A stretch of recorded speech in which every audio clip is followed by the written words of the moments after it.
आज मैं बात करूंगा भारतीय संविधान के प्रस्तावना के बारे में, यानी प्रियम्बल के बारे में। आप सभी को प्रियम्बल के बारे में कुछ ऐसे तथ्य बताऊंगा जो आप सभी को जानना चाहिए। सबसे पहला पॉइंट है कि 13 दिसंबर 1946 को पंडित जवाहरलाल नेहरू जी ने संविधान सभा में एक वस्तुनिष्ठ प्रस्ताव पेश किया। वो प्रस्ताव ही बाद में चलकर संविधान का प्रस्तावना बना, यानी कि वो संविधान का प्रियम्बल बना। प्रायः सभी देशों के संविधानों में यह पाएंगे कि एक प्रस्तावना यानी एक प्रियम्बल जरूर होता है, क्योंकि प्रियम्बल ही हमें उस सरकार की शासन व्यवस्था की उद्देश्यों की पूर्ति के लिए किए गए कार्यों का, उसके विधायी शक्तियों का, विभाजन का, इस सभी के बारे में हमें प्रस्तावना से ही जानकारी उपलब्ध हो पाती है। इसलिए किसी भी संविधान में, किसी भी देश के संविधान में आप पाएंगे कि एक प्रस्तावना प्रारंभ में अवश्य ही रहती है। जब से संविधान लागू हुआ तब से लेकर और 1973 तक यह संविधान विशेषज्ञों के विषय में चर्चा का विषय रहा कि जो प्रियम्बल है वो संविधान का भाग है कि नहीं है। इसको लेकर कई सारे निर्णय भी माननीय सुप्रीम कोर्ट के आए। उसमें से एक महत्वपूर्ण केस है जो मैं आप सभी को बताऊंगा। सबसे पहले यह जानना होगा कि 1960 में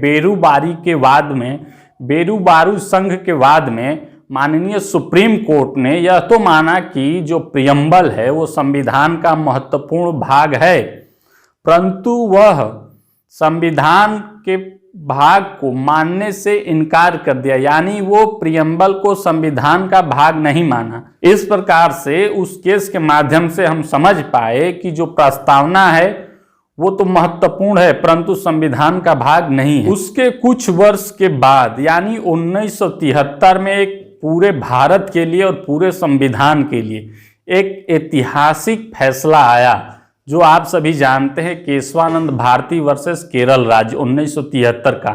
ये एक बहुत ही महत्वपूर्ण केस है। इसमें बेसिक स्ट्रक्चर यानी आधारभूत संरचना का सिद्धांत इसी केस के माध्यम से माननीय सुप्रीम कोर्ट ने दिया था। इस केस में माननीय सुप्रीम कोर्ट ने यह माना कि जो प्रियम्बल है, वो प्रस्तावना है, वो संविधान का एक अभिन्न अंग है और संविधान के अनुच्छेद 368 के तहत संसद इसमें संशोधन भी कर सकती है, लेकिन संशोधन उस मात्रा तक ही हो सकता है जिससे कि प्रस्तावना का जो मूल आधार है यानी बेसिक स्ट्रक्चर प्रस्तावना का वो प्रभावित नहीं होना चाहिए। इस प्रकार से प्रस्तावना संविधान का भाग भी है, लेकिन उससे संशोधन भी हो सकता है, परंतु उसके बेसिक स्ट्रक्चर को प्रभावित न हो ऐसा ही संशोधन संसद द्वारा किया जा सकता है। कुछ जानकारी मैं केशवानंद भारती जी के संबंध में बता दूं। अभी कुछ महीने पहले उनका निधन हो गया।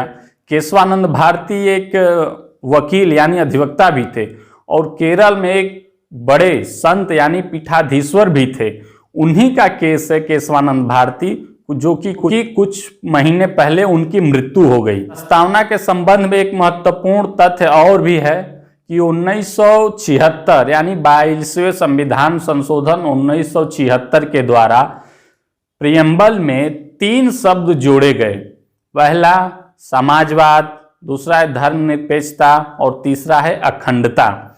यह 3 22वें संविधान संशोधन 1976 के द्वारा हमारे प्रियम्बल में जोड़े गए। आपको बता दूं कि 42वें संविधान संशोधन 1976 को एक मिनी कॉन्स्टिट्यूशन भी कहा जाता है, क्योंकि यह संशोधन एक बहुत महत्वपूर्ण है। संविधान का आधा महत्वपूर्ण संशोधन और अनुच्छेदों को समावाहित इसी संशोधन के द्वारा किया गया था 1976 में। माननीय सुप्रीम कोर्ट का यह निर्णय है कि प्रस्तावना के द्वारा हम संविधान निर्माताओं की जो मूल उद्देश्य, मूल भावना थी, उसको हम प्रस्तावना के माध्यम से जान पाते हैं कि आखिर उन्होंने संविधान में किस उद्देश्य और किस पूर्ति के लिए, समाज हित के लिए बनाया है संविधान, उसकी व्याख्या हम प्रस्तावना के माध्यम से कर सकते हैं।